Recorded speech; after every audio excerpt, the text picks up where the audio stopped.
Hello students, welcome to V science classes. Last class में हमने transcription तक पढ़ लिया था। लास्ट क्लास में हमने ट्रांसक्रिप्शन तक पढ़ लिया था। नेक्स्ट टॉपिक है हमारा जेनेटिक कोड। अब जेनेटिक कोड है क्या? During the replication and transcription, जब रेप्लिकेशन और ट्रांसक्रिप्शन पढ़ते हैं, a nucleic acid was copied to form another nucleic acid. एक न्यूक्लिक एसिड से कॉपी करके दूसरा न्यूक्लिक एसिड बनाया जाता है। जैसे कि हम रेप्लिकेशन में देखते हैं, डीएनए से डीएनए बनाते हैं। डीएनए से डीएनए बनाते हैं तो वो रेप्लिकेशन होता है। और अगर डीएनए से आरएनए बनाए, डीएनए से आरएनए बना दें तो वो ट्रांसक्रिप्शन होता है। तो ये तो हमने पढ़ा। Hence these processes are easy to conceptualize on the basis of complementarity. मतलब अगर इसके कंसेप्ट को समझे तो ये सब कंप्लीमेंट्रिटी के बेसिस पे चलता है। The process of translation requires transfer of genetic information from a polymer of nucleotide to synthesis a polymer of amino acid. कहने का मतलब है, जो जेनेटिक इंफॉर्मेशन को ट्रांसफर करना है किससे? एक पॉलीमर है जो कि न्यूक्लियोटाइड का है। कौन है ये न्यूक्लियोटाइड का पॉलीमर? तो ये न्यूक्लियोटाइड का पॉलीमर डीएनए की बात कर रहा है। डीएनए से आरएनए बनेगा। ये दोनों ही न्यूक्लियोटाइड के पॉलीमर हैं। इससे अमीनो एसिड का पॉलीमर, मतलब कि प्रोटीन की बात कर रहा है। अमीनो एसिड का पॉलीमर कौन होता है? प्रोटीन की बात कर रहा है। तो प्रोटीन से क्या बनेगा? नेक्स्ट क्या है? neither does any complementarity exist between nucleotides and amino acid। Nucleotide और अमीनो एसिड के बीच में कोई भी कंप्लीमेंट्रिटी एग्जिस्ट नहीं करती। जैसा कि हम जानते हैं, डीएनए से आरएनए बनाते समय, डीएनए से आरएनए बनाते समय ए के साथ हम यू को जोड़ देते हैं, जी के साथ हम सी को जोड़ देते हैं, सी के साथ जी को और यू के साथ ए को। तो ये आपस में कंप्लीमेंट्रिटी शो करते हैं। लेकिन अगर हम आरएनए से प्रोटीन बनवाते हैं तो आरएनए में कौन था? न्यूक्लियोटाइड था। जबकि प्रोटीन में कौन है? प्रोटीन में अमीनो एसिड्स हैं, अमीनो एसिड्स। और ये दोनों आपस में किसी भी तरह से कंप्लीमेंट्रिटी शो नहीं करते। उसके बाद भी इसको बनाया जाएगा तो वो कैसे बनाया जाता है? तो वो जेनेटिक कोड की मदद से बनाया जाता है। Neither does any complementarity exist between the nucleotide and amino acid, nor could any drawn theoretically। और ये theoretically भी बनाए नहीं जा सकते। theoretically भी मतलब complementarity शो नहीं करेंगे। There are existed ample evidence though to support the notation that change nucleic acid। मतलब कि अब इसमें कुछ कुछ नोटेशन बनेंगे। जैसे कुछ उसको हम कोडॉन बोल सकते हैं, जो कि न्यूक्लिक एसिड को इंडिकेट करता है। मतलब कि जो न्यूक्लिक एसिड में है, notation that change in nucleic acid genetic material what were responsible for the change in amino acid. मतलब कि जो न्यूक्लिक एसिड था उसमें कुछ सेगमेंट बनेगा। वो सेगमेंट, पर्टिकुलर सेगमेंट एक पर्टिकुलर अमीनो एसिड को, अमीनो एसिड के लिए रेस्पॉन्सिबल होता है। अब हम कह सकते हैं, this lead to the proposition of genetic code that code direct the sequence of amino acid during the synthesis of protein. तो यहाँ पे कुछ कुछ कोडॉन होंगे जेनेटिक मटेरियल में। वो अभी तक यहाँ पे नहीं पता चला था कि ये डबलेट होगा, सिंगलेट होगा या ट्रिपलेट होगा। बस इतना कंफर्म है अभी तक यहाँ पे कि जेनेटिक मटेरियल में कुछ कोडॉन है। वो कोडॉन एक स्पेसिफिक अमीनो एसिड को, स्पेसिफिक अमीनो एसिड के लिए रेस्पॉन्सिबल होते हैं और वही प्रोटीन बनाने के लिए रेस्पॉन्सिबल होंगे। सीक्वेंसेस बनाएंगे अमीनो एसिड की प्रोटीन बनाने के लिए।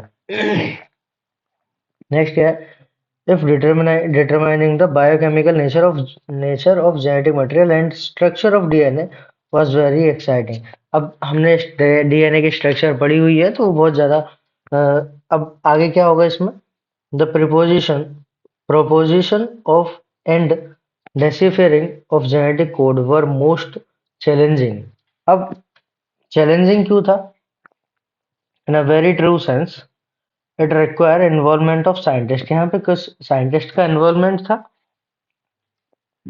जैसे हम सबसे पहले बात करेंगे जॉर्ज जॉर्ज गैमो की।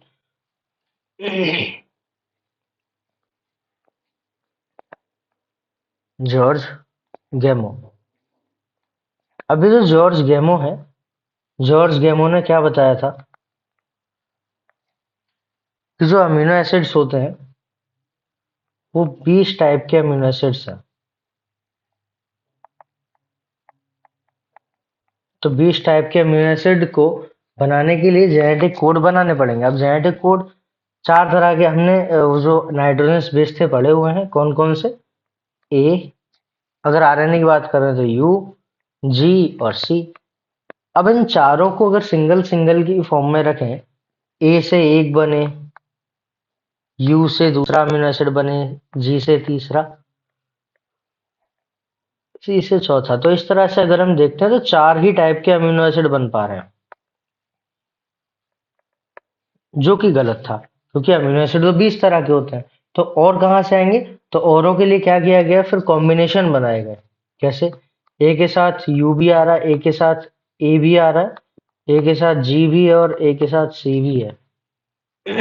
तो इस तरह से सिर्फ ए के चार कॉम्बिनेशन, इसी तरह से यू के भी चार कॉम्बिनेशन, जी के भी चार और सी के भी चार।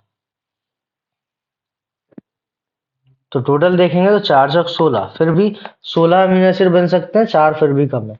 मतलब कि डबलेट भी नहीं हो सकता। अब ये ट्रिपलेट कैसे होगा कि ए के साथ यू भी हो, मतलब यहीं से अगर हम देखें तो ए के साथ ये कॉम्बिनेशन है, इसके साथ A U A, A U U, A U G और ए यू सी। कैसे? ए यू ए, एक combination A U U, A U G और फिर ए यू और सी। तो ये चार कॉम्बिनेशन, इसके इसके भी चार ऐसे बनेंगे, इसके भी चार, इसके भी चार, और इन सब चार चार के चार चार बनेंगे। तो कैसे डायरेक्ट कर सकते हैं? 4 × 4 × 4, तो ये हो जाएगा 4 × 4 × 4, कितना हो गया? 64। मतलब कि 64 कोडॉन बन गए। अब इन 64 कोडॉन से 20 अमीनो एसिड बनाए जा सकते हैं। ये सिंपल है।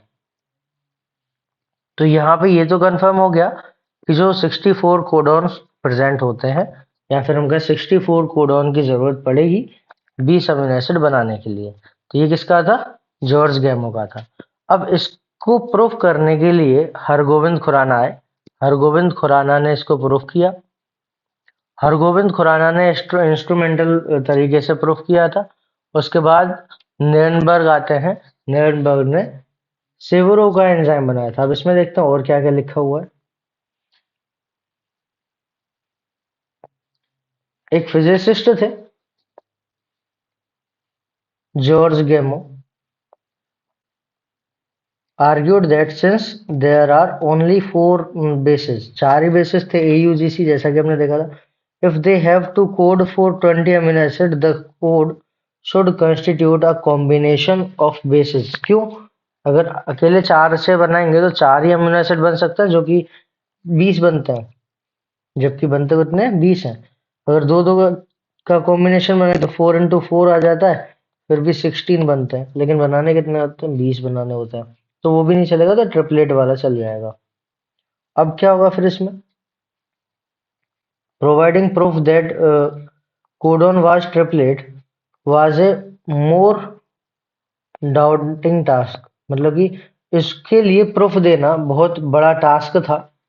कैसे बहुत बड़ा टास्क था? The chemical method developed by Hargobind Khorana was instrumental in synthesizing RNA molecule। Hargobind Khorana ने इंस्ट्रूमेंटल सिंथेसिस किया था, सिंथेसाइज किया था RNA molecule with defined combination of bases. Defined combination of bases कौन कौन से? होमोपॉलीमर्स और कोपॉलीमर्स। होमोपॉलीमर और कोपॉलीमर की फॉर्म में उसने बनाए थे। फिर कौन है? मार्शल निरनबर्ग। मार्शल निरनबर्ग ने सेल फ्री सिस्टम में प्रोटीन सिंथेसाइज की थी। A protein synthesis finally helped that code to be deciphered। मतलब कि कोड जो होगा सेवरो का एंजाइम। अब सेवरो का एंजाइम कौन है? ये एक पॉलीपेप्टाइड एंजाइम है। मतलब कि हम कहेंगे पॉलीन्यूक्लियोटाइड फॉस्फोराइलेज। अब पॉलीन्यूक्लियोटाइड फॉस्फोराइलेज एंजाइम है, कहने का मतलब है ये आरएनए बनाएगा। अभी जो आरएनए बनाएगा सेल फ्री मीडियम में बनाएगा, या फिर हम कहें सेल फ्री कंडीशन। अब ये कौन सी कंडीशन है? जैसा कि हम जानते हैं आरएनए बनाने के लिए हमें क्या क्या चाहिए? डीएनए चाहिए। डीएनए का टेम्पलेट चाहिए जिसके ऊपर हम आरएनए बनाते हैं। अब ये जो आरएनए हमने बनाया डीएनए के टेम्पलेट के ऊपर बनाया, लेकिन सेल फ्री मीडियम में क्या होगा कि बिना डीएनए की मदद के हम आरएनए बना सकते हैं। और ये जो आरएनए होगा ये सेवरो का एंजाइम की मदद से बना है। और सेवरो का एंजाइम कौन है? पॉलीन्यूक्लियोटाइड। सेवरो का एंजाइम कौन है? पॉलीन्यूक्लियोटाइड है। ये आर्टिफिशियल बनाया गया है। अब ये जो है आरएनए को पॉलीमराइज करने में हेल्प करेगा। आरएनए कौन सा पॉलीमराइज करेगा? तो ये बिना टेम्पलेट के polymerising RNA with defined sequence, मतलब हम अपनी मर्जी का सीक्वेंस इसमें ला सकते हैं इन टेम्पलेट इंडिपेंडेंट मैनर। टेम्पलेट की कोई जरूरत नहीं है। Enzymatic synthesis of RNA, enzyme की मदद से हम डायरेक्टली बिना टेम्पलेट रिक्वायरमेंट के आरएनए बना सकते हैं। Finally checker board for genetic code was prepared. Last में चेकर बोर्ड बन गया। ये चेकर बोर्ड है। इस चेकर बोर्ड को सिंपल से ऐसे याद रखना है, UCAG।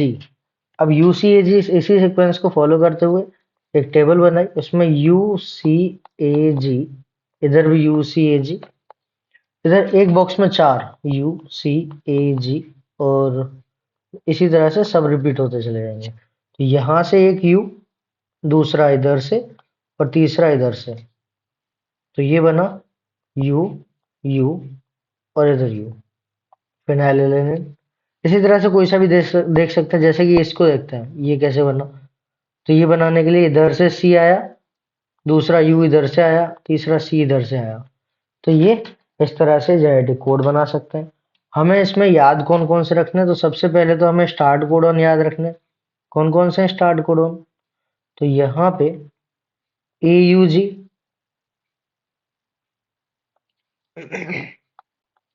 स्टार्ट कोडॉन है। GUG, ये भी स्टार्ट कोडॉन है।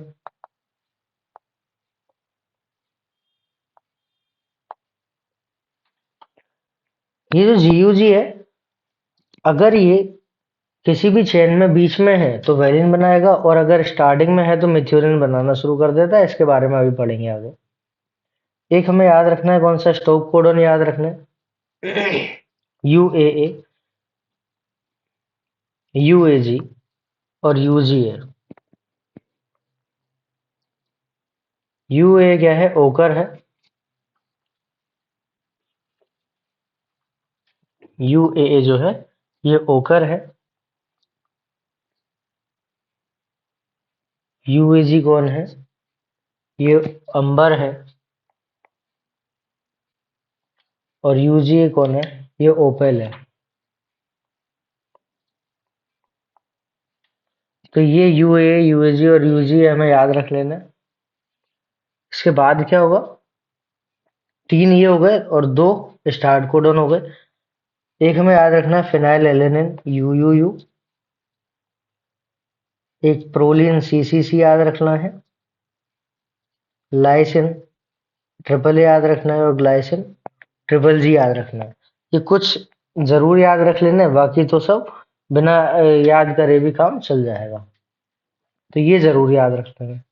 अब इसमें है क्या क्या, इसको जरा समझते हैं। सबसे पहले तो इसके सैलिएंट फीचर्स हैं जेनेटिक कोड के। तो साहब जेनेटिक कोड ट्रिपलेट होता है, तो बिल्कुल सही बात है, ट्रिपलेट है। 61 कोडॉन अमीनो एसिड को कोड करते हैं, 3 जो है नॉन कोड, कुछ कोड नहीं करते, इसी अमीनो एसिड के लिए कोड नहीं करते, इसलिए उनको स्टॉप कोडॉन बोल दिया जाता है, जैसा कि हम यहाँ पे देख ही रहे हैं। UAA, UAG और UGA, ओकर, अंबर, ओपल, तो ये तीनों स्टॉप कोडॉन है। टोटल 64 है। टोटल 64 है। 64 में से 3 स्टॉप कोडॉन है, बाकी सारे ये ओपल, ये वाला है, ये ओपल है।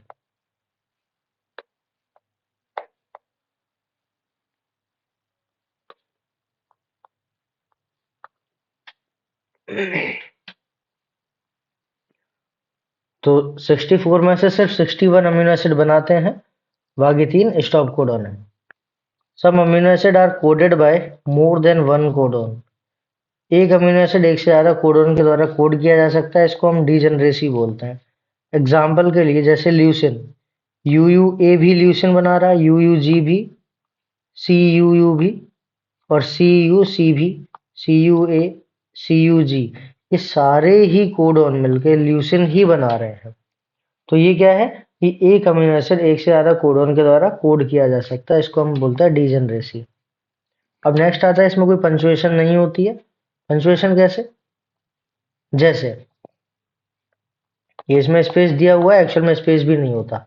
जैसे अगर मैं लिखूं A U G, U U U, U U C, U U C, U U U, U U U, तो इस तरह से ये मैंने लिखा। अगर मैं इसमें ध्यान से देखूंगा तो ये ट्रिपलेट एक बना, ये एक बना, ये एक बना, तो इस तरह से ट्रिपलेट ट्रिपलेट बन गए। अगर ऐसा कुछ हो जाए कि इसमें से मान लो इसको मैं डिलीट कर देता हूँ, तो जब काउंटिंग करूंगा तो मैं इधर से करना शुरू कर दूंगा। तो इसमें मैं देख पा रहा हूँ कि मैंने कोई भी पंचुएशन का इसमें यूज नहीं किया। जहां से मेरा ट्रिपलेट बना मैंने वहां से स्टार्ट कर दिया। तो ये क्या होता है कि ये जो होते हैं इसमें पंचुएशन नहीं होती है। कोड जो होते हैं नियरली यूनिवर्सल होते हैं। जैसा कि हम जानते हैं कि एक इंसुलिन नाम का हार्मोन है। ये इंसुलिन हार्मोन जो है पैनक्रियाज में आइलेट्स ऑफ लैंगरहैंस में बीटा सेल से बनता है। ठीक है, पैनक्रियाज के आइलेट्स ऑफ लैंगरहैंस में बीटा सेल से इंसुलिन बनता है। मतलब सेल में कहीं ना कहीं इंसुलिन बनाने के लिए कोई इंफॉर्मेशन है। अब जो इंसुलिन बनाने के लिए इंफॉर्मेशन है उसका क्या करेंगे, वो जीन वो जीन जिसके पास इंसुलिन बनाने की इंफॉर्मेशन है उसको आइसोलेट करके बैक्टीरिया में डाल दिया। तो जब ये जीन किसी ह्यूमन में इंसुलिन बना रहा था, तो वो जीन अगर बैक्टीरिया में डाल दिया तो भी ये इंसुलिन ही बनाएगा। मतलब लोकेशन कोई भी हो, जो कोडोन जिस अमीनो एसिड को कोड करता है वो हमेशा उसी को कोड करेगा। यही यूनिवर्सलिटी कहलाता है। दूसरा, जैसा इसमें भी दे रखा है, bacterium to human, UUU code for phenylalanine. Some exception, कुछ एक्सेप्शन भी हैं इसके, जैसे माइटोकॉन्ड्रियल कोडोन में। Some exception of this rule have been found in mitochondrial codon in some protozoans.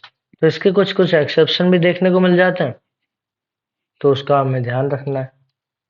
दूसरा, किस किस में एक्सेप्शन किस में मिलेगा वो जरूर याद रखना है। तो माइटोकॉन्ड्रियल कोडोन्स में मिल जाएगा और कुछ प्रोटोजोन्स में देखने को मिल जाएगा। अब AUG has dual function. AUG के पास दो फंक्शन होते हैं। क्या क्या? पहला फंक्शन तो मेथियोनिन बनाना, और दूसरा फंक्शन इनिशिएटर की तरह भी ये काम किया करता है। पहला फंक्शन क्या है? मेथियोनिन बनाना। और दूसरा फंक्शन है इनिशिएटर की तरह काम करता है, तो सबसे आगे मेथियोनिन मिल जाता है। यूएए, यूएजी, यूजीए, इसको डायरेक्ट भी याद रख सकते हैं, उआ उआ उगा करके। ये तीनों स्टॉप कोडॉन है या टर्मिनेटर कोडॉन भी इसको बोलते हैं। नेक्स्ट इसमें एक सीक्वेंस दे रखा है। जैसा कि हम जानते हैं मिथ्योनिन बनाएगा एयूजी, बाकी ये सारे फिनाइल एलेनिन बनाता है।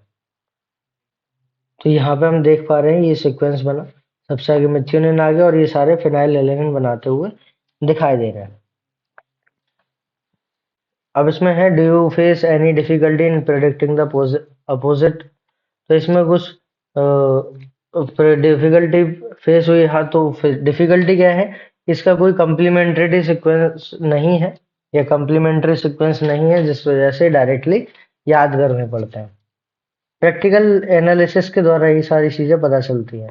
तो प्रैक्टिकल एनालिसिस से ही पता चलेंगी, तो ये डायरेक्ट याद रखनी है। नेक्स्ट क्या है? Can you now correlate which two properties of genetic code you have learned. तो जेनेटिक कोड की कौन कौन सी प्रॉपर्टीज होती हैं, तो जैसा कि हमने सारी देखी हैं, ये यूनिवर्सलिटी, डीजनरेसी, पंचुएशन नहीं होती, ये सभी चीजें हम इसमें देख ही रहे हैं। नेक्स्ट यार, mutation in and genetic code. अब म्यूटेशन और जेनेटिक कोड क्या कहता है, तो इसको जरा समझते हैं। सबसे पहले तो म्यूटेशन होता क्या है, तो म्यूटेशन को हम सडन चेंज बोलते हैं। म्यूटेशन क्या है, म्यूटेशन को हम सडन चेंज बोलते हैं। सडन चेंज कैसे, relationship between the gene and DNA are best understood by mutation studies. अब म्यूटेशन हमने पहले चैप्टर में ही पढ़ा था, इससे पिछले चैप्टर में, इसमें फिर से देख रहे हैं। You have studied about the mutation and its effect. तो यहाँ पे हमने चैप्टर 5 में वो देख लिया था, effects of large deletion and rearrangement in segment. Large deletion and rearrangement of in the segment of DNA are easy to comprehend. It may result in loss or gain of gene. इसमें loss भी हो सकता है gene का, इसमें gain भी हो सकता है जीन का। And so a function. The effect of point mutation will be explained here. अब यहाँ पे पॉइंट म्यूटेशन को बताया गया, जैसे कि पॉइंट म्यूटेशन हम जानते हैं, पॉइंट म्यूटेशन का सबसे सस्ता या फिर हमारा सबसे simple example sickle cell anaemia है, जिसमें पॉइंट म्यूटेशन हुआ था। अब पॉइंट म्यूटेशन क्या था, तो वो हमें याद होना चाहिए। एक पॉइंट उसमें चेंज हो गया था, कहाँ पे चेंज हुआ था, तो उसको जरा ध्यान रखना है कि डीएनए में GAG था और CTC था, जिसकी जगह पे चेंज होके GTG हो गया और उसके कॉम्प्लीमेंट्रिटी में CAC हो गया। अब जब mRNA बना तो यहाँ पे C की जगह आ जाता है G, इधर A, इधर G। तो GAG mRNA में बनने वाला था, ये टेम्पलेट स्टैंड है, ये कोडिंग स्टैंड है। तो GAG बनने वाला था, म्यूटेशन के कारण क्या बन गया, C, म्यूटेशन के कारण बन गया GUG। तो अब ये जो GUG बन गया, तो सिर्फ एक पॉइंट ही इसमें म्यूटेट हुआ, जिस कारण से ये सिकल सेल एनीमिया हो गया, जिस कारण से इसमें सिकल सेल एनीमिया हो चुका है। तो ये क्या है, ये एक पॉइंट म्यूटेशन का एग्जाम्पल है।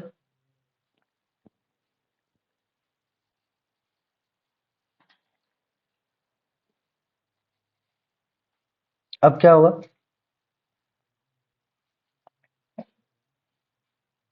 Change in single base pair in gene of beta globin chain. Beta globin chain में चेंज हो जाता है, that result in the change of amino acid residue glutamate to valine. Glutamate से valine बनाने लग जाता है। जैसे यहाँ पे हमने देखा GAG की जगह GUG बनने लगा था। GAG जो बनाता था वो ग्लूटामिन बनाता था, जबकि GUG वेलिन बनाता था। GAG क्या बनाता था, ग्लूटामिन, और GUG वेलिन बनाता था, जिसके कारण जो आरबीसी की शेप थी वो सिक्कल लाइक हो गई। It results into a disease condition called the sickle cell anemia. Effect of point mutation that insert or delete a base in a structural gene can be better understood by the following example. अब insert करना है, delete करना, तो ये इसमें example में बताया गया है। जैसे कि हमने पढ़ा ही था, हमने क्या क्या पढ़ा था, frame shift mutation due to deletion, frame shift mutation due to addition. जैसे कि हमने इस एग्जाम्पल में भी देखा था, पहले हम यहाँ से काउंट कर रहे थे। अब अगर ए को मैं डिलीट मान लेता हूँ, जहाँ से 1 2, तो मतलब इस तरह से इसने सीक्वेंस जो काउंट कर रहा था वो चेंज हो गया। तो ये जो डिलीट करने से हुआ ना, तो ये हो जाएगा frame shift mutation due to deletion. और अगर मैं ऐसा कर देता, यहाँ पे ए की जगह एक और कुछ लगा देता, कुछ भी कॉपी हो जाता। एग्जाम्पल के लिए मान लो मैं ए को ही कॉपी कर देता हूँ, तो यहाँ से इधर 3 3 का ये सेट बनाएगा कुछ इस प्रकार से। तो ये क्या हो जाएगा, frame shift mutation due to addition. तो frame shift mutation due to addition हो जाएगा ये। तो यहाँ पे सब यही सब बताया हुआ frame shift mutation due to insertion, जिसको एडिशन भी बोला था, या फिर frame shift mutation due to deletion. तो नेक्स्ट आता है इसमें टीआरएनए। अब टीआरएनए को हम एडेप्टर मॉलिक्यूल ही बोलते हैं। From very beginning the proposition of code, it was clear to Francis Crick that there has to be a mechanism to read the code। एक प्रॉपर मैकेनिज्म काम करती है कोड को रीड करने के लिए, and also link it to the amino acid, उसको amino acid के साथ जोड़ने के लिए एक प्रॉपर मैकेनिज्म काम करती है। Because amino acid have no structural specialities to read the code uniquely. मतलब कोड को यूनिकली पढ़ने के लिए अमीनो एसिड के पास कोई स्पेशलिटी स्ट्रक्चर नहीं है, जिस कारण से कुछ ना कुछ स्पेसिफिक मैकेनिज्म चलती है यहाँ पे ये काम करने के लिए। He postulated the presence of an adaptor molecule, उसने कोई एडेप्टर मॉलिक्यूल के बारे में बात की थी। उसको ये नहीं पता था कि वो टीआरएनए है, लेकिन उसने बोला था कि कोई एक एडेप्टर मॉलिक्यूल है जो कि इस काम को कराता है। That would on one hand read, जिसमें कि एक तरफ से वो रीड करता है the code, and on another hand bind specific amino acid. तो एक तरफ से तो वो रीड करेगा कोड को और दूसरी तरफ से उसके स्पेसिफिक अमीनो एसिड को बाइंड करेगा। ऐसा कोई एडेप्टर मॉलिक्यूल जरूर होता है, ऐसा उसने बताया था। द टीआरएनए देन कॉल्ड एसआरएनए, इसको हम सॉल्युबल आरएनए बोलते हैं। क्यों? क्योंकि वन मोलर NaCl सॉल्यूशन में डिसॉल्व हो जाता है, क्योंकि 1 मोलर NaCl सॉल्यूशन में डिसॉल्व हो जाता है, जिस कारण से इसको सॉल्युबल आरएनए बोला जाता है। Known before the genetic code was postulated, however, its role as an adapter molecule was assigned much later। उसका जो ये काम था एडेप्टर मॉलिक्यूल की तरह से, तो ये बहुत बहुत दिनों के बाद कंफर्म हुआ था। टीआरएनए हैज एन एंटीकोडन लूप, तो टीआरएनए के पास एंटीकोडन लूप हुआ करती है। दैट हैज बीन कम्प्लीमेंट्रिटी, अब इसके पास कम्प्लीमेंट्रिटी होता है किसका? इसका। जैसे कि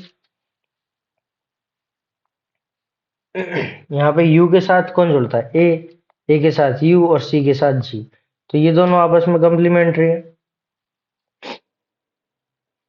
सेम यहाँ पे ए के साथ यू, सी के साथ जी, ए के साथ यू, तो ये भी क्या है? ये दोनों आपस में कम्प्लीमेंट्रिटी शो करता है, complementary to the code. And it also has an amino acid acceptor end, इसके पास एक अमीनो एसिड एक्सेप्टर एंड भी होता है, जैसा कि हमने टीआरएनए पढ़ाई था पहले भी। TRNA are specific for each amino acid, हर अमीनो एसिड के लिए एक स्पेसिफिक टीआरएनए बनता है चार्ज होने के बाद, जिसको हम लोडेड टीआरएनए या चार्ज टीआरएनए बोलते हैं, जैसा कि हमने पहले भी पढ़ा हुआ है। नेक्स्ट हम बात करते हैं, यहाँ पे एक्सेप्टर एंड भी था, which bind to amino acid. There is another specific tRNA that refers to initiator tRNA. There are no tRNA for stop codon, stop codon के लिए कोई tRNA नहीं होता, क्योंकि स्टॉप कोडन के पास कोई इंफॉर्मेशन ही नहीं होती अमीनो एसिड के लिए। Secondary structure of tRNA has been depicted that looks like clover leaf, जो सेकेंडरी स्ट्रक्चर है वो क्लोवर लीफ की तरह से दिखाई देता है, इसलिए उसको क्लोवर लीफ मॉडल भी बोला जाता है। इन्वर्टेड एल शेप का होगा। फिर आता है नेक्स्ट ट्रांसलेशन। अभी जो ट्रांसलेशन है, ट्रांसलेशन में प्रोटीन सिंथेसिस होती है। प्रोटीन सिंथेसिस में क्या क्या होगा वो जरा समझना है। सबसे पहले इसको देखते हैं कि इसमें क्या क्या चीजें होंगी स्टेप बाय स्टेप।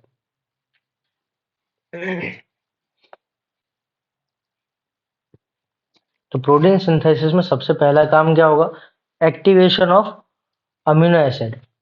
तो सबसे पहला काम क्या है?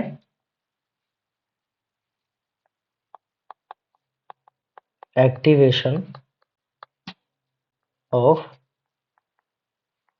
Amino acid. कैसे एक्टिवेट किया जाएगा अमीनो एसिड को?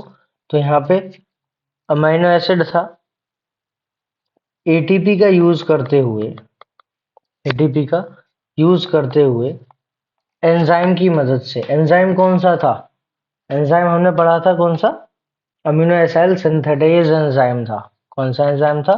अमीनो एसाइल सिंथेटेज, या फिर स्पेशली कहें अमीनो एसाइल टीआरएनए सिंथेज या सिंथेटेज एंजाइम। एंजाइम का नाम स्पेशली मैं यहाँ लिख देता हूँ,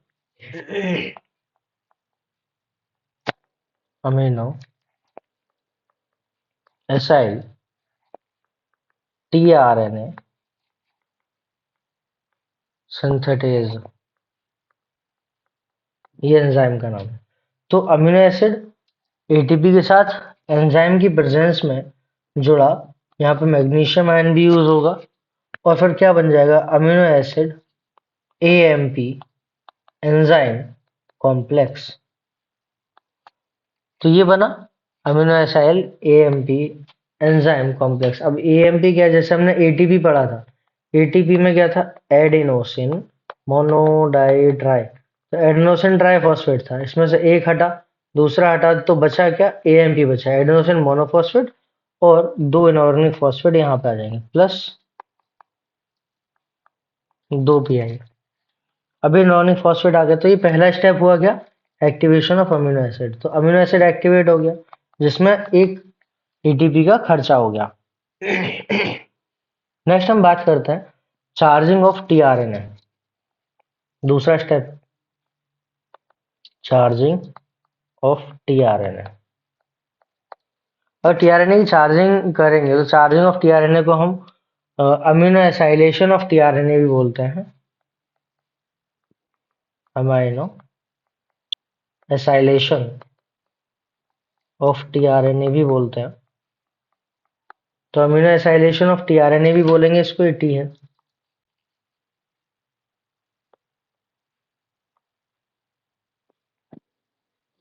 इसमें क्या क्या होगा?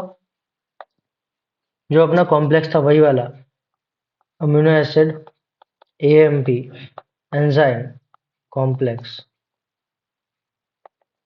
इस कॉम्प्लेक्स के साथ ये जो कॉम्प्लेक्स था ये टीआरएनए के साथ जुड़ जाएगा। अब जैसे ही टीआरएनए के साथ जुड़ेगा तो अमीनो एसिड टीआरएनए के साथ जुड़ जाएगा, और साथ में एंजाइम अलग हो जाएगा और एएमपी अलग हो जाएगा। जिस तरह से अलग हो गए तो बना गया अमीनो एसिड टीआरएनए कॉम्प्लेक्स बन गया, या फिर हम इसको चार्ज टीआरएनए भी बोल सकते हैं। इसको क्या बोल सकते हैं? चार्ज्ड, या फिर लोडेड टीआरएनए। चार्ज टीआरएनए या फिर लोडेड टीआरएनए इसको बोल सकते हैं। अब क्या होगा इसमें कि अब इस अमीनो एसिड को कोडोन के पास ले जाया जाएगा। कैसे कैसे ले जाते हैं तो वो समझते हैं। सबसे पहले इसमें क्या क्या लिखा है। और translation refers to the process of polymerization. Translation में पॉलीमराइजेशन होगा किसका? अमीनो एसिड्स का होगा। Amino acids to form the polypeptide, polypeptide बनाने के लिए। The order and sequences of amino acid are defined by sequences of bases in the mRNA। जो mRNA में बेसिस का सीक्वेंस है उसके बेसिस पे ही अमीनो एसिड का सीक्वेंस आने वाला है। मतलब कि हम ऐसा कह सकते हैं कि प्रोटीन बनाने की जो इंफॉर्मेशन है सीक्वेंस की, वो आरएनए के पास है, और आरएनए के पास भी कहाँ से आई है? आरएनए को mRNA, और आरएनए के पास भी कहाँ से आई है? डीएनए से आई है।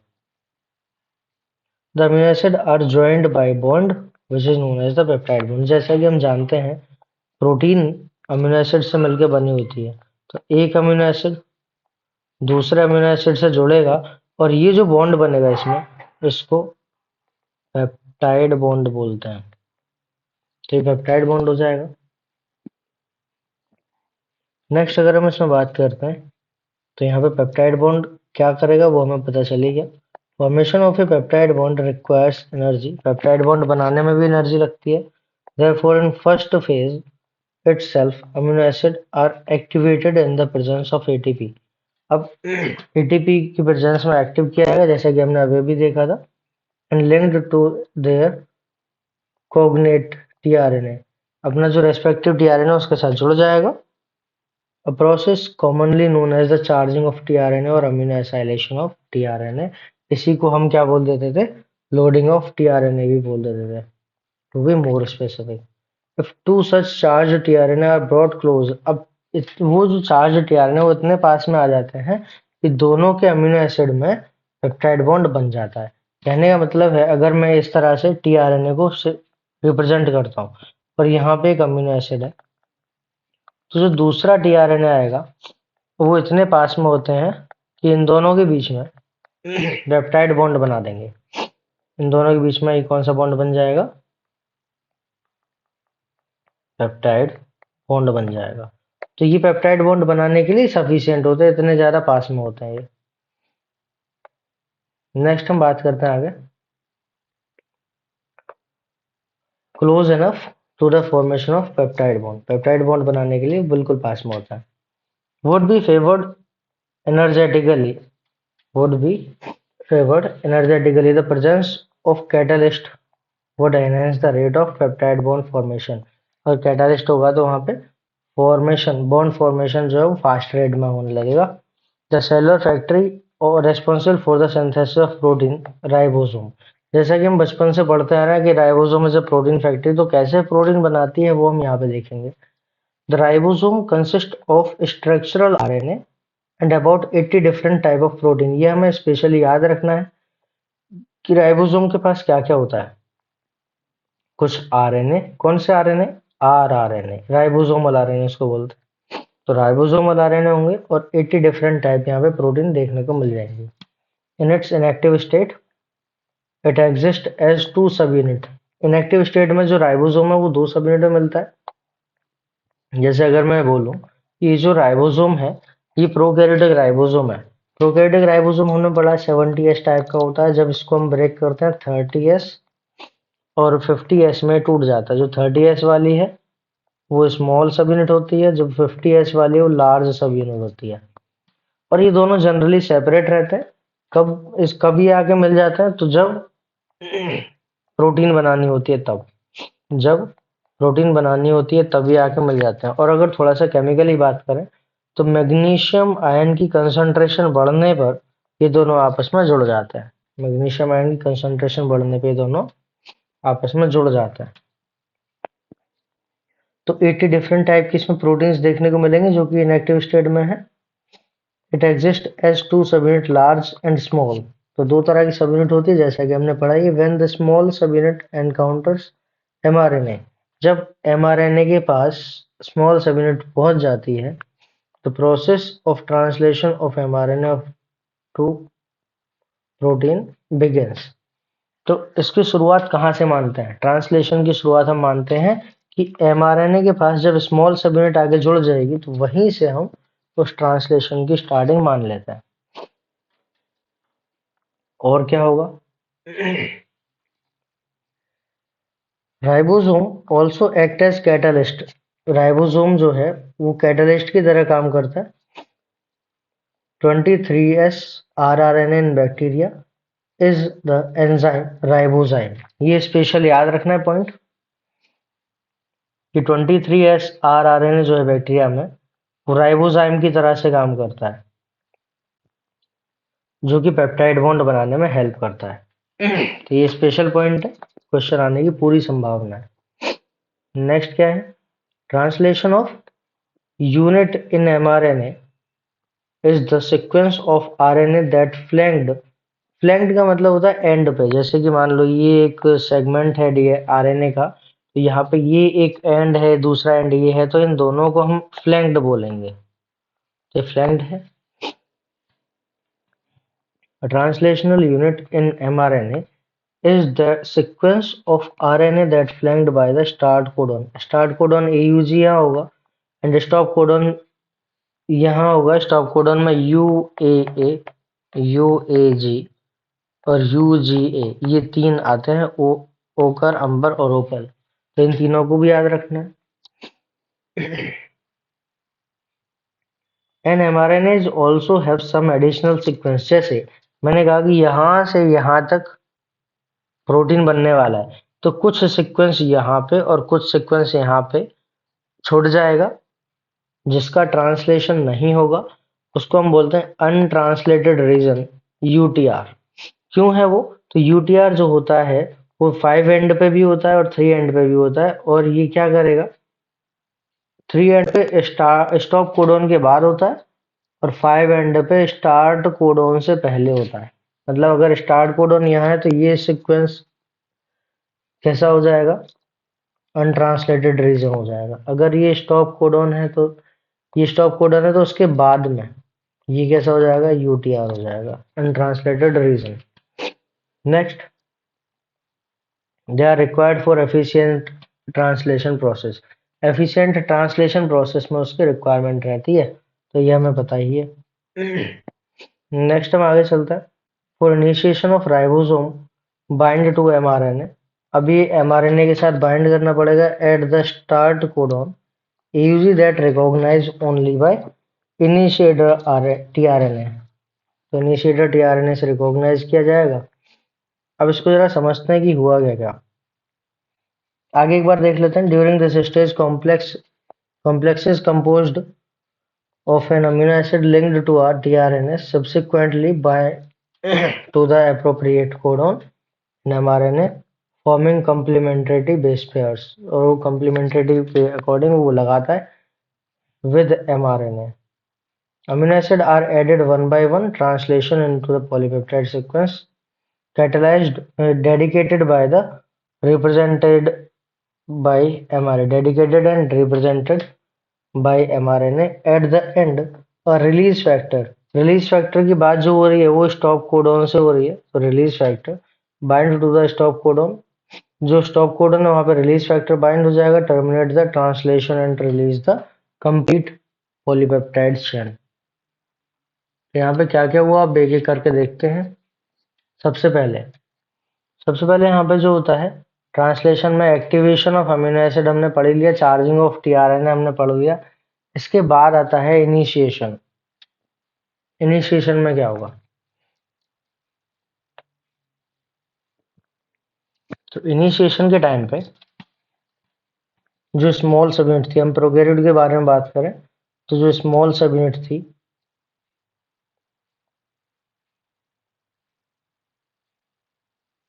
कुछ इस प्रकार से, इस स्मॉल सब यूनिट के साथ एमआरएनए आके जुड़ जाएगा।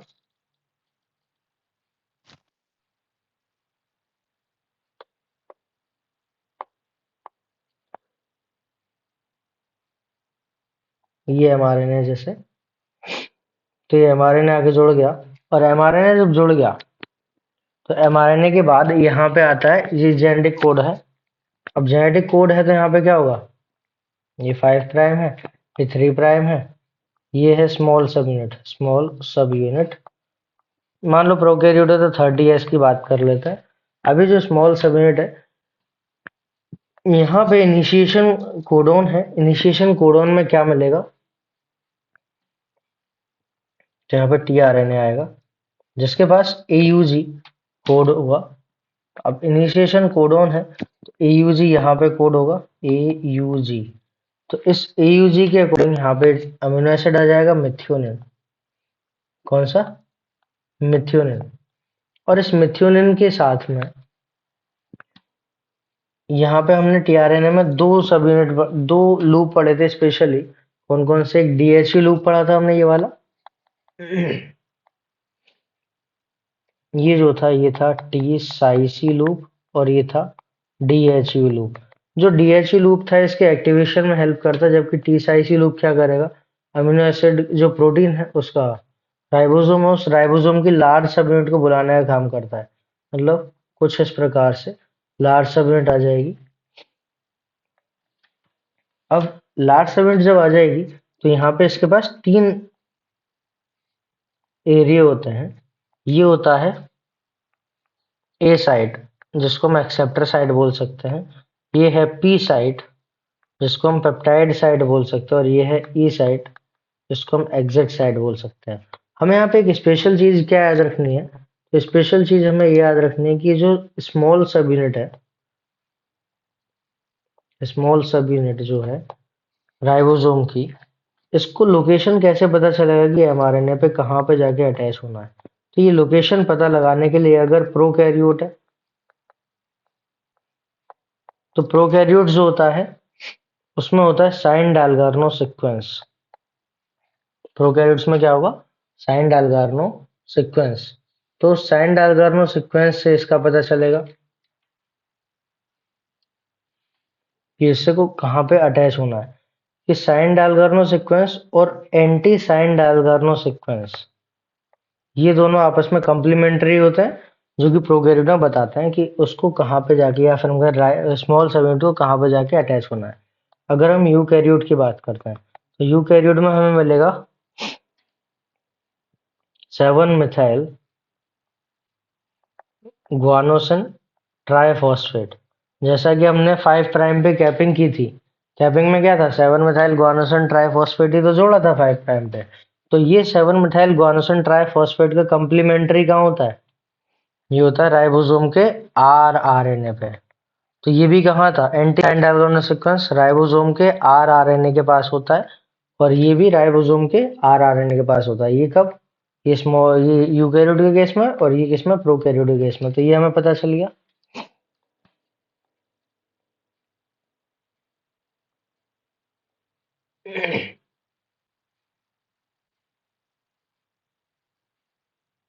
नेक्स्ट यहाँ पे और क्या है कि ये जो है ये पी साइड से पहला वाला जो अमीनो एसिड आता है टीआरएनए के साथ, वो ध्यान रखना वो पी साइड से ही एंटर होता है। क्यों? क्योंकि ये जो राइबोसोम है ये तो बाद में आया है, तो ये जब फिट होगा तो पी साइड पे ही पहुंचता है। अब नया टीआरएनए जो आएगा वो नया टीआरएनए अमीनो एसिड लेके आ रहा है। जब ये अमीनो एसिड लेके आएगा और भी इसके पीछे टीआरएनए लग रहे हैं बहुत सारे, तो जब ये अमीनो एसिड लेके आएगा तो कुछ इस तरह से आता है। ये इधर आया, इधर आने के बाद इधर आ जाएगा, इसके साथ में ये भी आ जाएगा कुछ इस तरह से। जैसे ही आएगा तो यहाँ पे इन दोनों के बीच में पेप्टाइड बॉन्ड बना दिया जाएगा और पेप्टाइड बॉन्ड बनाने से क्या होगा कि ये जो पूरा राइबोसोम है ये आगे शिफ्ट हो जाएगा। मैं राइबोसोम तो शिफ्ट नहीं कर रहा पर इसको शिफ्ट कर देता हूँ। ये जो राइबोसोम है ये आगे शिफ्ट हो जाएगा कुछ इस तरह से। और जैसे ही आगे शिफ्ट होगा तो ये जो अमीनो एसिड था इसको उठा के इस अमीनो एसिड को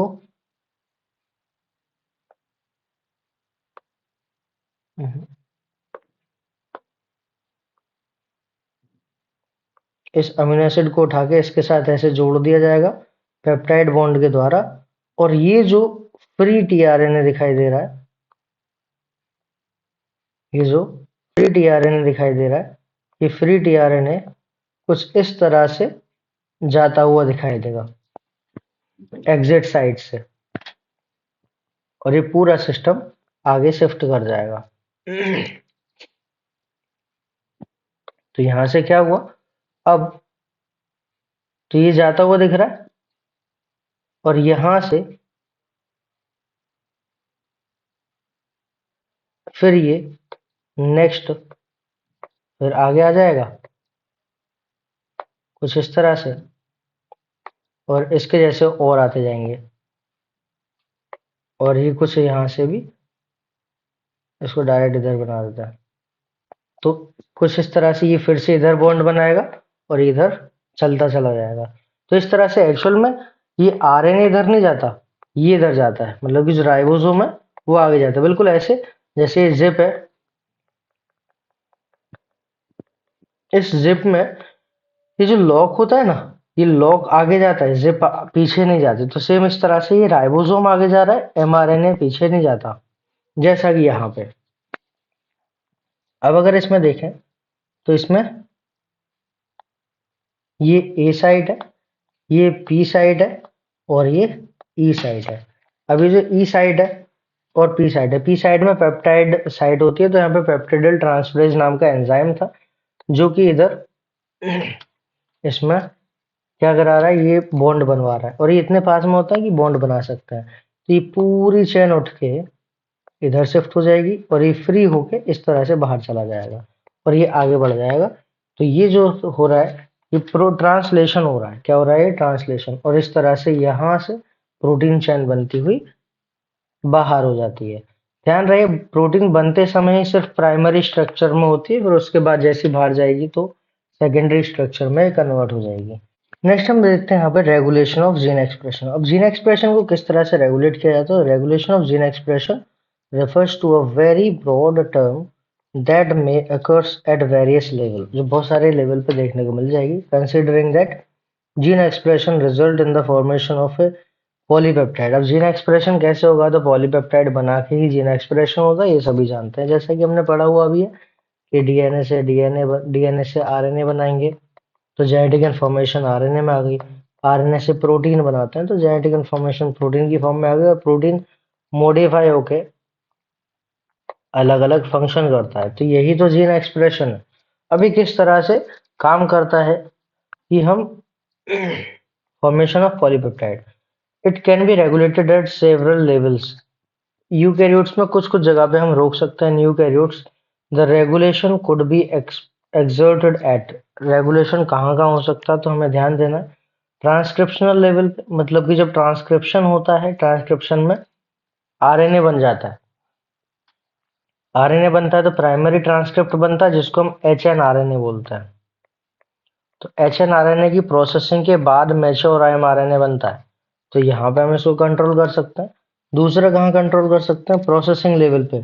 जब एचएनआरएनए से एमआरएनए बन रहा होता है तो वहाँ पे स्प्लाइसिंग वगैरह होती है, इसको प्रोसेसिंग बोलते हैं, तो वहाँ पे इसको कंट्रोल किया जाता है। नेक्स्ट हम इसको कहाँ पे कंट्रोल कर सकते हैं? जैसे कि transport of mRNA from nucleus to cytoplasm. जब न्यूक्लियस से साइटोप्लाज्म में एमआरएनए जाता है तब भी उसको कंट्रोल किया जा सकता है। चौथा ट्रांसलेशनल लेवल, लास्ट में हम ट्रांसलेशनल लेवल पे भी इसको कंट्रोल कर सकते हैं। नेक्स्ट यहाँ पे क्या मिलेगा? The gene in cell are expressed to perform a particular function. ये जो जीन है कोई पर्टिकुलर फंक्शन परफॉर्म करने के लिए यहाँ पे सेट होता है। फंक्शन और ए सेट ऑफ फंक्शंस, कई सारे फंक्शन या फिर एक कोई फंक्शन परफॉर्म करने के लिए होता है। For example enzyme called beta galactosidase, ऐसा एंजाइम जो कि बीटा गैलेक्टोसाइडेज बनाने के लिए इकोलाई में यूज होता है। तो बीटा गैलेक्टोसाइडेज एक एंजाइम है जो कि प्रोटीन का बना होता है। तो प्रोटीन होगा तब तो बीटा गैलेक्टोसाइड मतलब कि गैलेक्टोज को, जो लैक्टोज है उसको डाइजेस्ट कर पाएगा। तो ये सब एक्सप्रेशन के तरीके हैं। अब ये तो हमने पढ़ा कि यूकैरियोट में कहाँ कहाँ पे रेगुलेट किया जा सकता है, लेकिन अगर प्रोकैरियोट्स की बात करते हैं तो प्रोकैरियोट्स में सबसे पहले आरएनए से, डीएनए से आरएनए जब बनेगा तो डीएनए से आरएनए बनाया। अब आरएनए से जैसे ही बनेगा, आरएनए जैसे ही बनेगा तो मान लो यहाँ से ये डीएनए था, डीएनए का एक स्ट्रैंड, इससे जस्ट आरएनए बन ही रहा था, यहाँ तक बना, बन के इतना अलग हो गया। तो ये पूरा बना भी नहीं था, इतने में यहाँ से राइबोसोम अटैच हो गया, कुछ इस तरह से। अभी आरएनए पूरा बन रहा है, अभी काम चल रहा है, मतलब ट्रांसक्रिप्शन पूरा नहीं हुआ, इसका ट्रांसलेशन भी शुरू हो गया। तो आरएनए बनने के बाद हम इसको कंट्रोल नहीं कर सकते। आरएनए बनने के बाद हम इसको कंट्रोल नहीं कर सकते, तो हमें ट्रांसक्रिप्शनल लेवल पे ही इसको कंट्रोल करना पड़ेगा। तो इसी को हम बोलते हैं regulation of gene expression in prokaryotes. तो प्रोकैरियोट्स में हम ओपेरोन की बात करते हैं यहाँ पे। और क्या क्या है एक बार देख लेते हैं इसमें। तो ये बीटा गैलेक्टोसाइडेज की बात चल रही है। It use to catalyse the hydrolysis. Hydrolysis मतलब पानी डाल के तोड़ देना। हाइड्रोलाइसिस ऑफ डाइसेक्राइड, किसकी बात? लैक्टोज की बात। लैक्टोज को तोड़ा जाएगा ग्लूकोज और गैलेक्टोज में। The bacteria use them as source of energy. Bacteria उसको एनर्जी सोर्स की तरह से यूज करता है। जनरली ग्लूकोज को यूज करेगा, देन लैक्टोज को यूज करता है। अब क्यों? अब ये तोड़ के भी ग्लूकोज और गैलेक्टोज मिलता है। अब आगे पढ़ता हूँ उसमें और क्या क्या होता है। Hence, if the bacteria do not have lactose around them utilized for energy source, they would no longer require the synthesis of enzyme beta galactosides। मतलब कि अगर उसके पास लैक्टोज नहीं है, सिर्फ गैलेक्टोज है, ग्लूकोज है, तो इसको बीटा गैलेक्टोसाइडेज की जरूरत ही नहीं है, क्योंकि लैक्टोज तो है ही नहीं, तो उसको तोड़ने की भी जरूरत नहीं है। तो यहाँ पे बीटा गैलेक्टोसाइडेज बनाना बंद करना पड़ेगा। तो कहने का मतलब ये है कि अगर लैक्टोज को तोड़ना है तो बीटा गैलेक्टोसाइडेज बनाएंगे, और अगर लैक्टोज को नहीं तोड़ना है तो बीटा गैलेक्टोसाइडेज भी नहीं बनाएंगे, मतलब कि इस जीन को बंद कर दिया जाएगा। तो यही रेगुलेशन है। रेगुलेशन का मतलब ही होता है कि जरूरत पड़ने पे चला देना और जरूरत न होने पे बंद कर देना। Therefore, in simple term, it is the metabolic, physiological, environmental condition that regulate the expression of gene. Gene expression को रेगुलेट करने का एक मेथड हम इसको कह सकते हैं। The development and differentiation of embryo into adult organism are also a result of the coordinated regulation of gene expression. Prokaryotes में ट्रांसक्रिप्शनल लेवल पे ही इसको रेगुलेट किया जा सकता है। तो यहाँ पे ऑपरेटर यहाँ पे ओपेरॉन सिस्टम काम करेगा। कैसे काम करता है? In a transcription unit the activity of RNA polymerase at given promoter is in turn regulated by interaction with accessory proteins which affect its ability to recognize the start site। अब वो start site को recognize करने के लिए चाहिए होता है। These regulatory protein can act both positively, positively मतलब एक्टिवेटर्स की तरह, और नेगेटिवली मतलब रिप्रेसर की तरह से, दोनों तरह से काम कर सकता है। The accessibility of promoter region of prokaryote DNA in many cases regulated by interaction of protein with the sequence termed as operators। Operator जो होता है, operator region is adjacent to the promoter element and most of the operon। operon क्या होता है? Group of gene हम बोल सकते हैं। In most of the operon, in most cases the sequence of operator bind a repressor protein। जो operator sequence है वो रिप्रेसर प्रोटीन के द्वारा बाइंड कर लिया जाएगा। Each operon has its specific operator.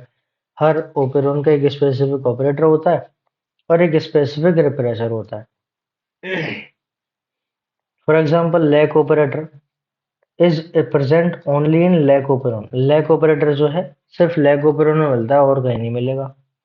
And it interact specifically with lac repressor only, जो कि लैक रिप्रेसर के द्वारा ही इंटरेक्ट करता है। अब क्या होगा इसमें? लैक ओपेरॉन की बात करते हैं तो यहाँ पे जो लैक वर्ड है ना, वो लैक्टोज को रिप्रेजेंट करता है।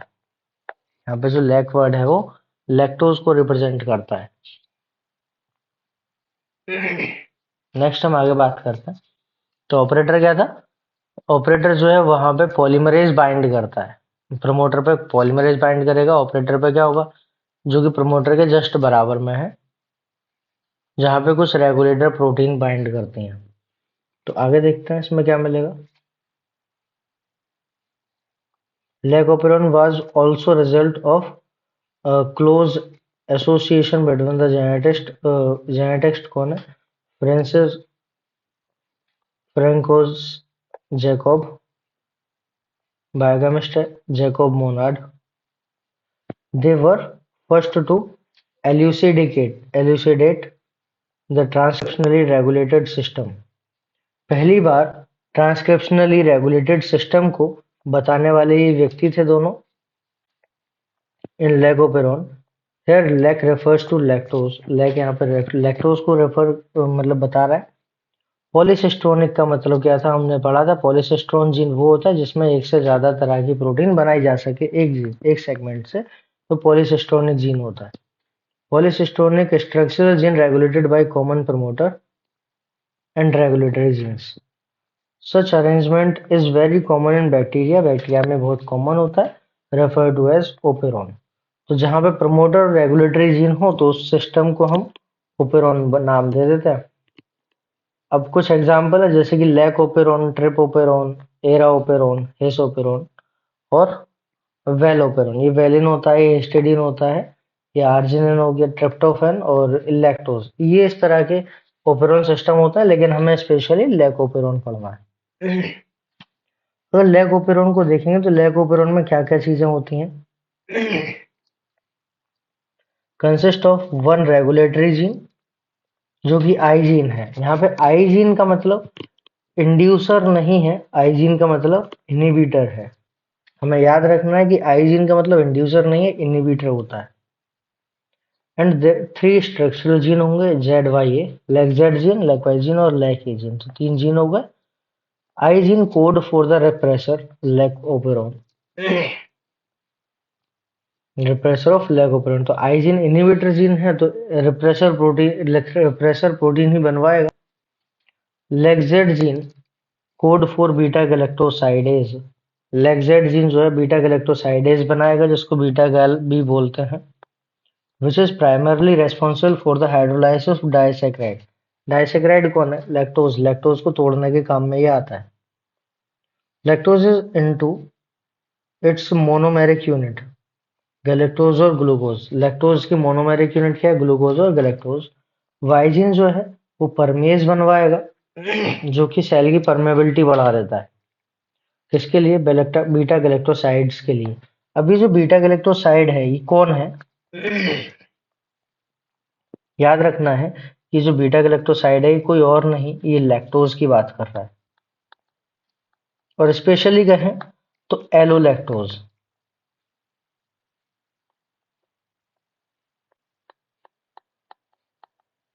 स्पेशली कहें तो ये एलोलैक्टोज की बात कर रहे हैं यहाँ पे। Encode for the transacetylase. अब लैकेजीन जो था जो ट्रांसएसिटाइलेज के लिए कोड करता है। Hence all three gene product in lac operon required for metabolism of lactose. ये तीनों लैक्टोज मेटाबॉलिज्म में जरूरी रिक्वायरमेंट शो करता है। Most other operon as well gene present in operon needed together function in the same or related metabolic pathway। अब अगर इस diagram को हम ध्यान से देखेंगे तो यहाँ पे ये प्रमोटर दिख रहा है, ये इनहिबिटर जीन है, ये प्रमोटर है, ये ऑपरेटर है, ये lac Z gene, lac Y gene और लैक ए जीन।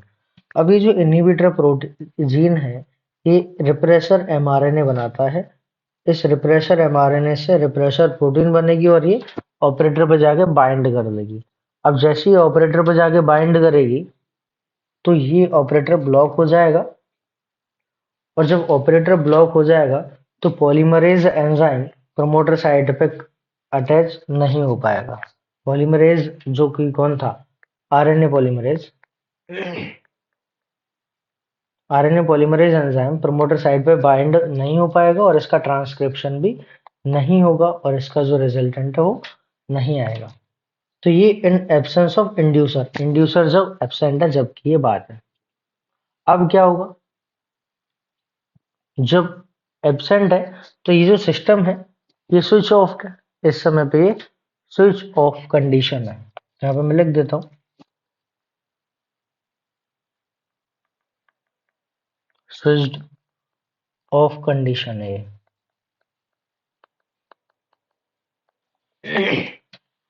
मतलब इसको थोड़ा सा और सिंपल शब्दों में समझें तो हमारे पास एक बैक्टीरिया है ई कोलाई, एक ई कोलाई नाम का बैक्टीरिया है। अभी जो ई कोलाई नाम का बैक्टीरिया है इसके मीडियम में लैक्टोज भी है, इसके मीडियम में ग्लूकोज भी है। अब क्योंकि लैक्टोज डाइसैकेराइड है जबकि ग्लूकोज मोनोसैकेराइड है, तो मोनोसैकेराइड को तोड़ना और उससे एनर्जी रिलीज कराना इजी होगा एज कम्पेयर टू डाइसैकेराइड को ऑक्सीडाइज करके उससे एनर्जी रिलीज कराना। तो पहले वो मोनोसैकेराइड को यूज करेगा। मोनोसैकेराइड को यूज करेगा मतलब ग्लूकोज को यूज करेगा, लैक्टोज को यूज नहीं करेगा। और जब लैक्टोज को यूज जिस समय नहीं करेगा उस समय ये जो सेटअप था ये बंद रहेगा। बंद रखने के लिए यहाँ पे कौन है? रिप्रेसर प्रोटीन आ रही है। रिप्रेसर प्रोटीन ऑपरेटर पे साइड पे जाके बाइंड कर रही है। जिस समय पे ग्लूकोज खत्म हो जाएगा उस समय पे उसको लैक्टोज यूज करना पड़ेगा, और लैक्टोज यूज करने के लिए ये सारा सेटअप चालू करना पड़ेगा। तो कैसे होगा? जब ग्लूकोज खत्म हो गया, ग्लूकोज खत्म होने के साथ क्या होगा कि अब जरूरत है इसको एनर्जी की, तो यहाँ से इनहिबिटर प्रोटीन से इनहिबिटर एंजिन था तो वापस से रिप्रेसर एमआरएनए बनाया, रिप्रेसर प्रोटीन बनाई, लेकिन इस बार इंड्यूसर आ गया। इंड्यूसर कौन है हमें याद रखना है। इंड्यूसर का नाम जब भी आएगा हमें लैक्टोज, या फिर इससे भी ज्यादा स्पेसिफिक टर्म बोलेंगे तो एलोलैक्टोज। अगर दोनों में से प्रेफरेंस देने की बात हो तो एलोलैक्टोज को प्रेफरेंस देना। इसी को हम बीटा गैलेक्टोसाइड भी बोलते हैं, साइडेज नहीं बोला, बीटा गैलेक्टोसाइड भी बोलते हैं। लैक्टोज को हम बीटा गैलेक्टोसाइड भी बोलते हैं। तो ये एक इंड्यूसर है। अभी क्या करेगा ये इंड्यूसर, इस प्रोटीन पे जाके अटैच होगा। अभी प्रोटीन जो रिप्रेसर प्रोटीन थी ये इनएक्टिव हो गई है और अभी ऑपरेटर पर जाके बाइंड नहीं करेगी और प्रमोटर साइड पे आरएनए पॉलीमरेज जाके अटैच हो जाएगा और इसका ट्रांसक्रिप्शन करा देगा, जिस वजह से यहाँ पे लैक एमआरएनए बन जाएगा। और लैक एमआरएनए बनने के बाद बीटा गैलेक्टोसाइडेज, परमिएज और ट्रांस एसिडाइलेज बन जाएंगे। तो lack Z gene beta galactosidase बनाता है, लैक वाई जीन परमिएज और लैक ए जीन ट्रांस एसिडाइलेज बनाता है। ऐसे याद रखना कि एक जया नाम की लड़की थी जो कि बीपीटी कर रही थी। अब बीपीटी क्या होता है? Bachelor of physiotherapist. याद रह जाए तो रख लेना, नहीं तो डायरेक्ट याद रख लेना। तो ये लैक्जेड जीन बीटा गैलेक्टोसाइडेज बनाता है, लैक वाई जीन परमेज बनाता है, लैक ए जीन ट्रांस एसिडाइलेज बनाता है। अब इनके फंक्शन क्या क्या है वो जरा समझ लेते हैं। इसको साइड में कर देते हैं, इसको साइड में करके अब इसके फंक्शन देख लेते हैं। तो क्या क्या फंक्शन होंगे? तो परमेज का फंक्शन तो पता ही है, परमेबिलिटी बढ़ाएगा, इंक्रीज परमेबिलिटी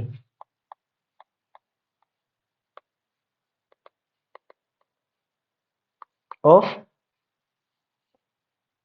लैक्टोज। सेल में लैक्टोज के लिए परमेबिलिटी बढ़ाता है मेम्ब्रेन की। जो गैलेक्टोसाइडेज है क्या करेगा? लैक्टोज को ग्लूकोज और गैलेक्टोज में तोड़ देता है। तो बीटा गैलेक्टोसाइडेज का काम है। ट्रांस एसिडाइलेज का काम क्या होता है कि ये एसिडाइल ग्रुप को ट्रांसफर करता है, एसिडाइल ग्रुप को ट्रांसफर करेगा एक टर्मिनल से दूसरे टर्मिनल पे। तो तीनों का काम हमें पता चल गया। अब सोचने वाली बात यह है कि जब ये सेटअप चलेगा, जब ये चलेगा तब इसकी परमेबिलिटी परमेज बनेगा, और जब परमेज बनेगा तब लैक्टोज के लिए परमेबिलिटी बनेगी और तब लैक्टोज यहाँ आ पाएगा। और ये तब चलेगा जब लैक्टोज यहाँ आएगा और इसको चलाएगा। मतलब हम यहाँ पे कुछ ऐसा समझ सकते हैं कि पहले परमेज आया होगा या फिर पहले इंड्यूसर आया होगा।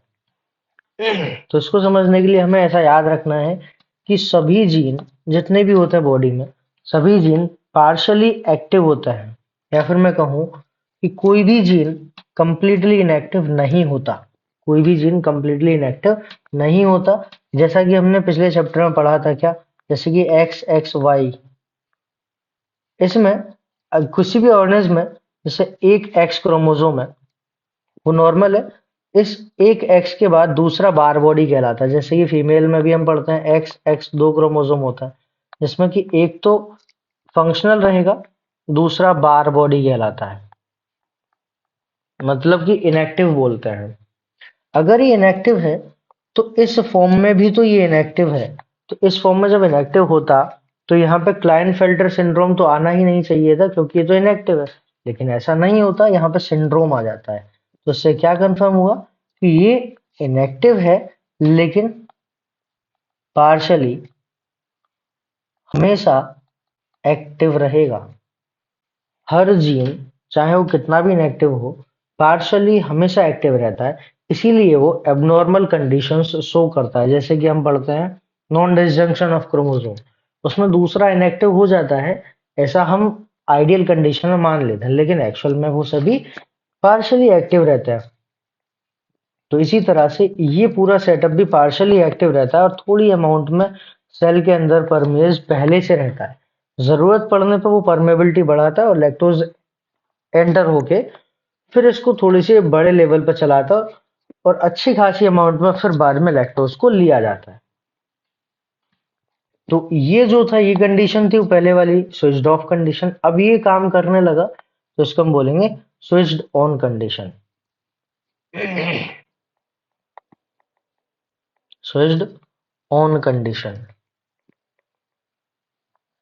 तो ये स्विच्ड ऑन कंडीशन हो गई। और स्विच्ड ऑन कंडीशन कब? जब इंड्यूसर प्रेजेंट था, तब ये स्विच्ड ऑन कंडीशन है। अब ये जो रेगुलेशन था लैकोपेरॉन, ये रिप्रेसर प्रोटीन के द्वारा काम कर रहा था। मतलब कि अगर हम इसको लैकोपेरॉन को बोलते हैं, देखते हैं, तो ये रिप्रेसर प्रोटीन के द्वारा चल रहा था सारा सेटअप। मतलब कि इसको बंद किया जा रहा था रिप्रेसर प्रोटीन के द्वारा। तो इसको हम नेगेटिव रेगुलेशन बोलते हैं। मतलब इसको रिप्रेसर प्रोटीन के द्वारा बंद किया जा रहा था, तो इसको हम नेगेटिव रेगुलेशन बोलेंगे। क्या बोलेंगे? ये जो सेटअप हमने पढ़ा लैकोपेरॉन, ये नेगेटिव रेगुलेशन होता है। नेगेटिव रेगुलेशन है। लेकिन कुछ कंडीशन में लैकोपेरॉन को पॉजिटिव रेगुलेशन की तरह से भी पढ़ा जाता है। जैसे कब इसको पढ़ेंगे कि ये तो नेगेटिव रेगुलेशन एनसीईआरटी में दिया है, लेकिन ये पॉजिटिव रेगुलेशन भी होता है। कैसे होता है पहले इसमें देख लेते हैं और क्या क्या है। लैक्टोज सबस्ट्रेट है, enzyme. Lactose is substrate for enzyme beta galactosidase. Beta galactosidase के लिए जो लैक्टोज है वो सबस्ट्रेट की तरह काम करता है। It regulate the switching on end of the operon. On off करना इसी के हाथ में होता है। जैसे कि स्विच्ड ऑन कंडीशन ये है, स्विच्ड ऑफ कंडीशन ये है।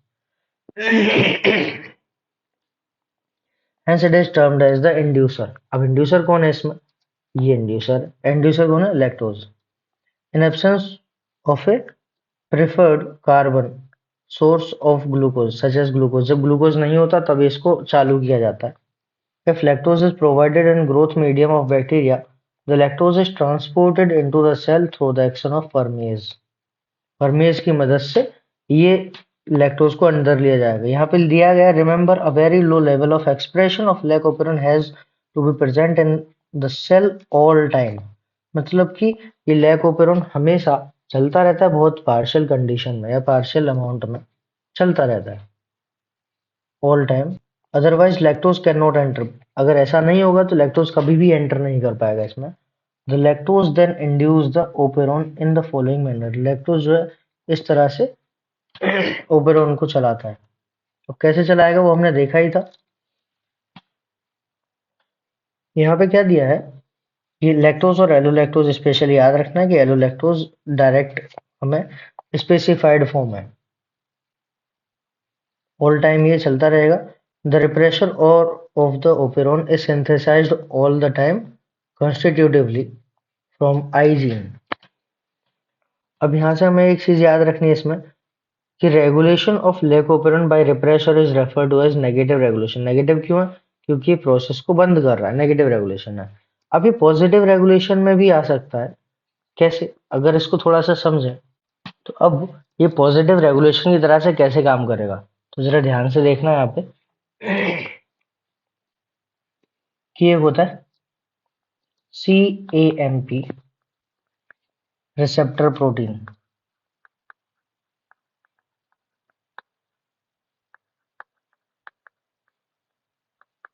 जिसको हम CRP बोलते हैं। और कैटाबोलाइट एक्टिवेटर प्रोटीन, जिसको हम CAP बोलते हैं। तो ये दो प्रोटीन हमें पता चले। अब व्हेन ग्लूकोज इज एब्सेंट, जब ग्लूकोज एब्सेंट होगा तब क्या होगा?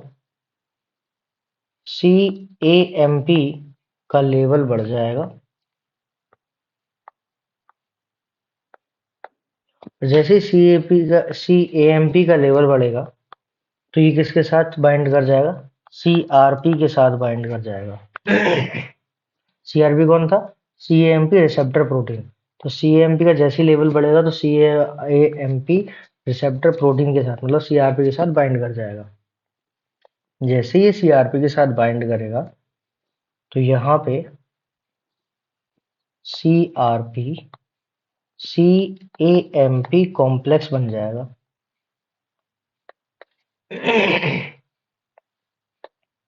अब ये जो कॉम्प्लेक्स है ये लेग ओपेरॉन के प्रोमोटर साइड पे बाइंड कर जाएगा। बाइंड ऑन द या बाइंड टू द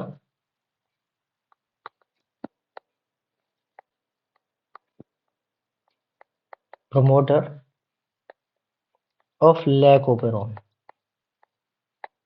तो लेग ओपेरॉन के प्रोमोटर से बाइंड करेगा, इससे क्या होगा?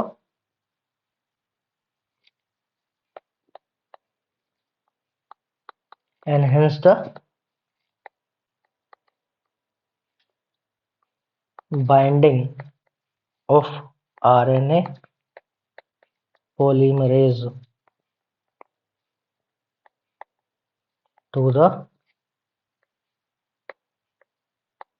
promoter many times to quickly initiate transcription. अगर इसको हम थोड़ा सा एक बार फ्लो में देखें तो हुआ क्या क्या कि हमारे पास एक प्रोटीन होती है कौन सी? CAMP receptor protein. अभी जो CAMP रिसेप्टर प्रोटीन है इसको हम कैटाबोलाइट एक्टिवेटर प्रोटीन भी बोलते हैं, CRP या CAP। जब ग्लूकोज एब्सेंट होता है तो उस समय CAMP का लेवल बढ़ जाएगा और CAMP का लेवल जैसे ही बढ़ेगा तो वो CRP के साथ बाइंड हो जाएगा, CRP CAMP कॉम्प्लेक्स बन जाएगा और ये कॉम्प्लेक्स जो है प्रमोटर साइड पे बाइंड हो जाएगा लेग ओपेरॉन में। और प्रमोटर साइड पे बाइंड होने के बाद ये RNA पॉलीमरेज को बहुत तेजी के साथ बाइंड कराता है। प्रमोटर साइड पे RNA पॉलीमरेज जैसे ही बाइंड होगा तो वो ट्रांसक्रिप्शन को इनिशिएट करा देगा। तो इस तरह से ये पॉजिटिव रेगुलेशन भी शो करता है। नेक्स्ट क्लास में हम पढ़ेंगे human genome project. Thank you.